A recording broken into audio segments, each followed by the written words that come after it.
এই জিলহাজের এই মুবারক সময়টাতে বিশেষ কিছু আমল আছে। এর মধ্যে আরাফার দিবসের রোজা। আরাফার দিবসের রোজা আমরা রাখবো কোন সময়, এটা নিয়ে খুব বেশি ইখতিলাফ আগে ছিল না, এখন আছে। অনেকে বলেন যখন হাজী সাহেবরা আরাফার ময়দানে আসে তখন আমরা রোজা রাখবো। আবার অনেকে বলেন যে আমাদের দেশে যখন 9 জিলহাজ তখন আমরা রোজা রাখবো। এখন আমাদের বক্তব্য কি? আমাদের বক্তব্য হচ্ছে নবীজি সাল্লাল্লাহু আলাইহি সাল্লাম বলেছেন যে কাজগুলো আমাদেরকে আল্লাহর নৈকট্য অর্জন করণে আল্লাহ তাআলা সহজ করে দিবেন। এর মধ্যে অনন্য এক আমল হচ্ছে আরাফার দিবসের রোজা। আমরা বাংলাদেশে আরাফার দিবসের রোজা সবাই রাখার চেষ্টা করি।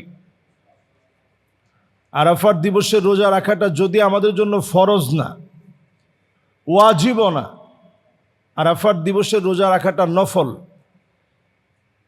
নবীজি সাল্লাল্লাহু আলাইহি ওয়াসাল্লামের অনন্য একটি সুন্নাহ। যদি কেউ রাখেন সওয়াব কেমন? হাদিসের মধ্যে নবীজি সাল্লাল্লাহু আলাইহি ওয়াসাল্লাম, সহিহ মুসলিমে নবীজি সাল্লাল্লাহু আলাইহি সাল্লামের এই হাদিসটি আসছে, আহতাসিবু আলাল্লাহি আইয়ুকাফিরা আস-সানাতাল্লাতী ক্বাবলাহু ওয়াস-সানাতাল্লাতী বা'দাহু। আগের 1 বছরের গুনাহ, পরের 1 বছরের গুনাহ আল্লাহ পাক মাফ করে দিবেন শুধু একমাত্র একটা রোজার দ্বারা। নিয়ত করে যদি নিজেকে পরিশুদ্ধকরণে একটি রোজা যদি মন থেকে রাখেন, আগের 1টা বছর আর পরের 1টা বছরের গুনাহ আল্লাহ পাক মাফ করে দিবে। আচ্ছা বলেন তো দেখি, তাহলে রোজাটার দাম কম না বেশি? চাকরির একদিনের সুযোগে যদি 1 বছরের ইনকাম পাওয়া যায়, এমন কেউ আছে ওই দিন অফিসে যাবে না? আমি আপনি সবাই আমরা অফিসে যাব 1 মিনিট পরে না 1 মিনিট আগে, পারলে শুধু 1 মিনিট আগে না, পারলে 1 দিন আগে আমরা হাজির থাকব। লাইন ধরে, সিরিয়াল ধরে, যেইভাবে লাগে, শুধু আজকে ইনকামটাকে অর্জন করে নেওয়া লাগবে। আখিরাতের অর্জন সেটা আমরা অনেকে ভুলে যাই। এই অর্জনটা এমন, আপনি চিন্তা করেন আজকে চক্ষুটা বন্ধ হয়ে গেলে সব আপনার পড়ে থাকবে। এই যে আমাদের জনাব আশরাফ সাহেব, ওনার অপারেশন হলো, যখন অ্যানেস্থেসিয়া দেওয়া হয়, মানুষটাকে অজ্ঞান করা হয়, তখন সাইন রাখা হয়, আর যদি জ্ঞান না ফিরে এটাই শেষ। সাইন দেওয়ার পরে যখন অ্যানেস্থেসিয়া দিয়ে অজ্ঞান করা হয়, একটা সময় আল্লাহ চাইলে জ্ঞান ফিরে আসে। কত লোকের আর কোনো দিনের জন্য জ্ঞান ফিরে আসে না।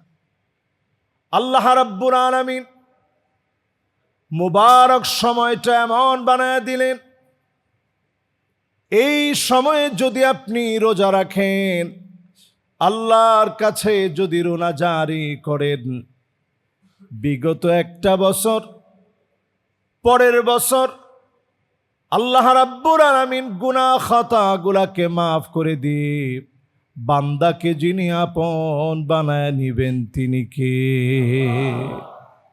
আল্লাহ তাআলা চান আপনাকে একটু আপন বানাইতে।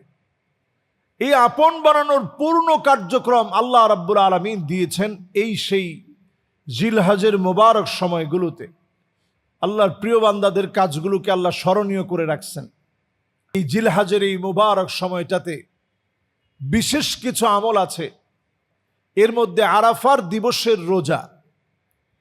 আরাফার দিবসের রোজা আমরা রাখবো কোন সময়, এটা নিয়ে খুব বেশি ইখতিলাফ আগে ছিল না, এখন আছে। অনেকে বলেন যখন হাজী সাহেবরা আরাফার ময়দানে আসে তখন আমরা রোজা রাখবো। আবার অনেকে বলেন যে আমাদের দেশে যখন 9 জিলহাজ তখন আমরা রোজা রাখবো। এখন আমাদের বক্তব্য কি? আমাদের বক্তব্য হচ্ছে নবীজি সাল্লাল্লাহু আলাইহি সাল্লাম বলেছেন, সিয়ামু ইয়াউমে আরাফা, আরাফার রোজা।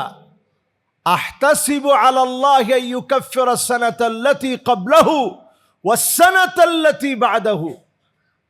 আরাফার দিবসের রোজা যদিও নবীজি সাল্লাল্লাহু আলাইহি সাল্লাম এই জায়গার ভিতরে 9 জিলহজের কথা বলেন নাই, আরাফার দিবসের কথা বলছেন।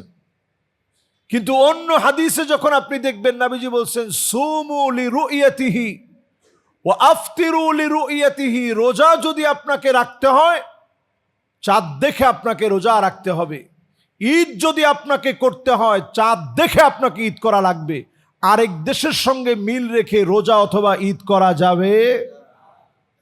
এখন বাংলাদেশের বেশি দূরে যাওয়া লাগে না, শান্তিনগরেই এখন ঈদের জামাত আমাদের একদিন আগে অনুষ্ঠিত হয়। আগে এই কালচারটা ছিল শুধু ফরিদগঞ্জে, এখন মালিবাগে, শান্তিনগরে, বিভিন্ন জায়গায় একদিন আগে ঈদের জামাত। তো আমরা তো জাতি হিসেবে একটু অ্যাডভান্স জাতি, মনে মনে চিন্তা যে হুজুরের আগে যদি একদিন আগে আমরা ঈদ করতে পারি অসুবিধা কি? প্রিয় ভাইয়েরা আমার, সবকিছু আপনার গায়ের জোরে তো চলে না। আপনাকে যদি ঈদ করতে হয় আর রোজা রাখতে হয়, আপনাকে চাঁদ দেখেই ঈদ করতে হবে, চাঁদ দেখেই রোজা রাখতে হবে। এখন মনে একটা প্রশ্ন হইতে পারে যে হুজুর, আজকে যদি এইখানে আমরা 9 জিলহজে আরাফার রোজা রাখি, ওই সময় তো আর হাজী সাহেবরা আরাফার ময়দানে নাই। আমার আল্লাহ এমন, উনার কাছে অতীত, বর্তমান, ভবিষ্যৎ তিনও কাল আল্লাহর কাছে এক সমান। জোরে কোন আল্লাহু আকবার। অতীত, বর্তমান, ভবিষ্যৎ সব আল্লাহর কাছে সমানে সমান। আমরা মনে করি যে হুজুর আমি তো দেখতে পারতেছি না, অথবা এটা তো আমার কাছে বোধগম্য হচ্ছে না যে ওই জায়গার সমান সব এখানে কেমনে দিবে, আরাফার দিবসের সব আমি কেমনে পাবো? লাইলাতুল কদর তাদের এখানে এক সময়, আমাদের এখানে এক সময়, সব কেমনে পাবো? আল্লাহু আতিয়াব ওয়া আকসার। আল্লাহ তাআলা এমন, আল্লাহর সামনে 7 আকাশ আর 7 জমিন কা খারদালাতিন সাবআহ, 7টা সরিষার দানার সমপরিমাণ। 7টা সরিষার দানাকে নাড়াচড়া করা খুব কঠিন না সহজ? এবার নিজে একটু চিন্তা করেন, আমাদের সামনে পৃথিবী অনেক বড়, আল্লাহর সামনে কদ্দুর? একটা সরিষার দানা সমান। এজন্য আপনি যেই দিন আপনার এখানে আরাফা, যেই দিন আপনার এখানে 9 জিলহজ, সেই দিন আপনি রোজা রাখবেন। যদি আপনি চান, এই জিলহজের প্রতিটা দিনই তো রোজা রাখার সুযোগ আছে। হারাম আর নিষিদ্ধ সময় ছাড়া 9 জিলহজ পর্যন্ত প্রত্যেক দিন আপনি রোজা রাখেন, অসুবিধা নাই তো? হাদিসে নিষিদ্ধ না, নবীজি এই সময় রোজা রাখতেন। যারা আমরা পারি রাখার চেষ্টা করব, যারা না পারি অন্তত আরাফার দিবসের রোজা হিসেবে 9 জিলহজ আমরা যেন রোজা রাখি। আল্লাহ যেন তৌফিক দান করেন, পড়ে না আমিন।